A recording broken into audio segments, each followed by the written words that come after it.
assez simple. J'ai toujours connu les choses de Dieu.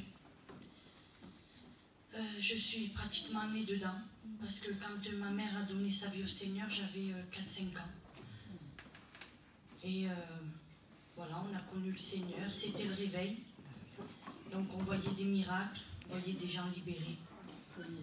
Et voilà que la maladie frappe chez moi, ma maman tombe malade.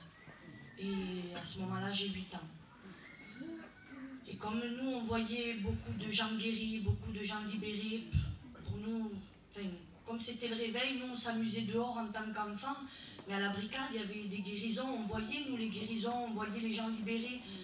Donc comme nous, on voyait tout ça, ben, quand ma mère est tombée malade, pour moi c'était logique que Dieu la guérisse. C'était comme ça, j'avais pas peur, j'avais pas de crainte. Je savais que ma mère avait une grave maladie, mais je savais que je disais Dieu va la guérir. Puis voilà qu'ils se sont passés 3 ans, et à l'âge de 11 ans, la volonté de Dieu, ça n'a pas été de la guérir, ça a été de la prendre près de lui. Et à ce moment-là, ben, je suis partie avec ma grande sœur vivre. Et à l'époque, mon beau-frère était serviteur de Dieu.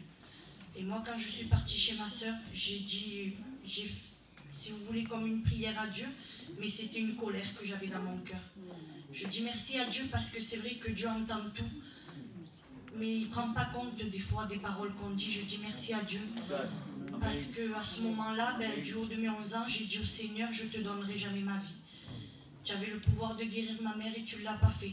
Pour moi, la vie s'est effondrée à ce moment-là.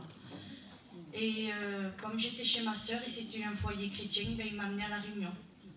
Puis au départ, j'allais, je m'asseyais au fond avec mes cousines, avec ma nièce, avec mes copines. Je m'asseyais, puis voilà, je venais pour passer un temps. Puis sans me rendre compte, c'est vrai que c'est bon d'amener les enfants à la réunion. Sans me rendre compte, eh ben, je m'approchais des rangs. Petit à petit, du fond, je passais au milieu.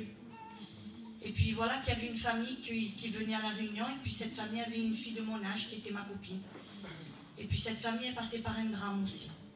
Et puis ils avaient la paix de Dieu, et moi je ne comprenais pas. Même ma copine qui était passée par ce drame, qui avait perdu son frère, ben, elle avait la paix, puis moi je ne comprenais pas. Et j'ai posé une seule question à Dieu. À ce moment-là, j'avais 13 ans. J'ai dit, Seigneur, comment c'est possible qu'on passe par un tel problème et qu'on ait cette paix, qu'on ait cette joie? Et du haut de mes 13 ans, eh bien, Dieu m'a répondu. Quand on parle à Dieu avec un cœur sincère, Dieu répond. Du haut de mes 13 ans, ben, le Seigneur m'a dit, tu souffres parce que tu veux. Tu ne me laisses pas rentrer dans ta vie. Laisse-moi rentrer, je te donnerai ma paix, pas celle du monde, celle qui dépasse tout entendement. À ce moment-là, j'ai compris l'amour de Dieu. J'ai compris que Dieu était venu pour sauver l'âme et non le corps. Et j'ai dit, Seigneur, je te demande pardon. Pardon pour toute la haine qu'il y a dans mon cœur. J'ai donné ma vie à Dieu. Je me suis baptisée à l'âge de 14 ans. Et voilà qu'à l'âge de 15 ans, je me marie, mais je me marie avec un inconverti. Et je suis partie à 250 km de ma famille. Et quand je suis arrivée dans la Drôme, mon mari me dit, ton Dieu est ta Bible, tu la laisses sur Marseille parce que nous, on n'en veut pas. Mais moi, à ce moment-là, je connaissais le grand Dieu qu'on avait. Il m'avait enlevé tellement de haine, tellement de tristesse dans mon cœur, que je disais, Seigneur, moi, je ne peux plus vivre sans toi. C'était plus possible. Et je me suis dit, voilà, c'est le début. Et voilà, il me dit de ne pas y aller, mais ça va passer un temps, il va me laisser y aller. Et je peux vous dire, ça a duré 11 ans de temps. C'est une famille rebelle à l'évangile. Des gens très gentils, mais voilà, ils n'aimaient pas l'évangile. Donc, comme ils n'aimaient pas l'évangile, ben, ils n'aimaient pas ma famille. J'allais rarement voir ma famille. Ils me disaient, le jour que tu as une Bible à la maison, ça sera fini, tu retournes chez ta famille parce que nous, on ne veut rien de Dieu, que je ne te vois jamais prier, pas de Bible à la maison. Et c'était dur, vraiment, je peux vous dire, c'était dur. Et ben, pendant 11 ans, c'est vrai qu'on ne peut pas s'appeler chrétien parce que quand on vit loin de la maison de Dieu, on n'est plus chrétien, c'est pas vrai. Mais enfin, Dieu avait déposé un bon dépôt dans mon cœur. Et je priais, en cachette de lui, ben je priais, je disais, Seigneur, je t'en supplie, Seigneur, fais quelque chose pour mon foyer. Seigneur, dans l'état où il se trouve, parce que lui, il buvait beaucoup, beaucoup de colère, des disputes, c'était des disputes tous les jours.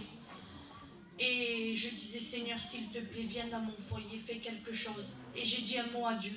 J'ai dit, Seigneur, c'est vrai que j'ai désobéi à ta parole. Ta parole dit de ne pas se marier avec des inconvertis. Je l'ai fait, Seigneur. Mais tu es monté sur la croix en sachant que j'allais faire ça. Seigneur, s'il te plaît, viens à mon secours. Et puis au bout de 11 ans, le Seigneur a fait grâce à mon foyer. Où mon foyer était détruit, où il n'y avait plus d'amour, plus de paix. je peux vous dire, il y a 9 ans en arrière, on m'aurait dit que je m'aurais trouvé là ce soir. J'aurais dit, c'est pas possible. Il n'y avait plus rien. Et bien Dieu a tout reconstruit. Il a mis la paix, il a mis la joie. Aujourd'hui, ben, on est un foyer qu'on sert le Seigneur. Je dis merci à Dieu pour tout ce qu'il a fait dans ma vie. Moi, j'ai abandonné Dieu, mais Dieu ne m'a jamais abandonné. Aussi loin que je m'en souvienne, aussi loin, aussi petite que je m'en souvienne, Dieu a toujours été avec moi. Je remercie Dieu. S'il y a quelqu'un qui ne connaît pas Dieu ce soir, faites une expérience. La meilleure des vies, c'est celle de Jésus. Que Dieu vous bénisse.